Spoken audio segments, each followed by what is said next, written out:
sabi nga nila, manipis ang majority namin. Ang sagot ko lang doon, mas mabuting manipis kaso sa makapal. Diba? Majority nga kayo dati, makapal naman. Oh. Kaya sila gulat na gulat dahil every time na magpapalit, gumagawa ng paraan, natakutin siya na huwag pumunta dito. Saan kayo nakakita? Nung wala dito, no work, no pay, nasaan ka, magpakita ka, mag-resign ka na lang kung ayaw. Nung nagpakita, huhulihin mo. Ngayon na nandito na, gusto mo namang isuko.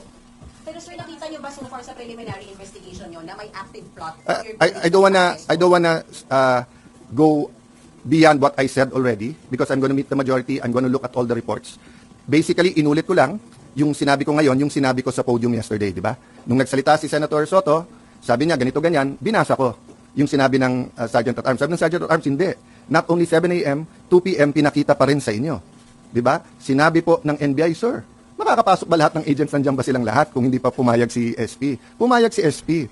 So, hanggang doon lang muna ako, di ba? I'm just saying that we're trying to shift to the bigger picture, which is the spiritual, financial, economic, social well-being of our country, not only the political. Oh, but what is the other side doing? Diba? Sir, meron po bang active threat ngayon sa leadership niyo considering na medyo magulo dahil dito? We will assume that, di ba? Sabi nga nila, manipis ang majority namin. Ang sagot ko lang doon, mas mabuting manipis kaso sa makapal.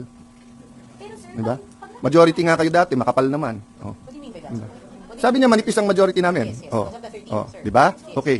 So, at the very least, ha, yung pinaka-respeto natin sa kapwa senador, makapasok ka, you can use the facilities of the Senate, hindi ka sinusundan ng CCTV, hindi ka trinethreaten, hindi nag-iimbento ng mga accusations sa kapwa, di ba? Hindi tinatakot yung kasama mo sa majority. That's why I said nga, statesman-like sana, nagpalit, let's move on. Pero sa ginagawa nila ngayon, parang pinipilit nilang magsalita kami kung bakit tumagal ang palitan ng leadership. So, kung papalitan nila kami, all they have to do is go upstairs.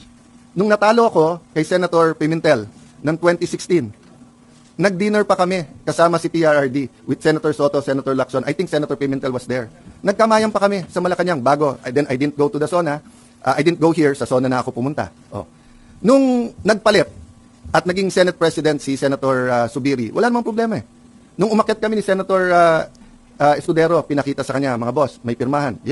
Yakapan pa kami. Siyempre may konting sinong bumaliktad, sinong ganon. But yun, private lang yun. Diba? So, nung pumalit si Senator Soto, ang umakyat napaka-close pa sa amin. Umakyat kay Senator Cheese. O siya pa nag-oath eh. Oh. So, before the break, alam nila may hawak akong 14. Hindi dapat ako. It was someone else. Oh. Anong ginawa nila? May ginawa sila. Para hindi kami umabot ng 14. Oh. So, ngayon, choice nila kasi hindi namin sila atrasan eh. Pero sana isipin nila yung mga pulis na sa labas.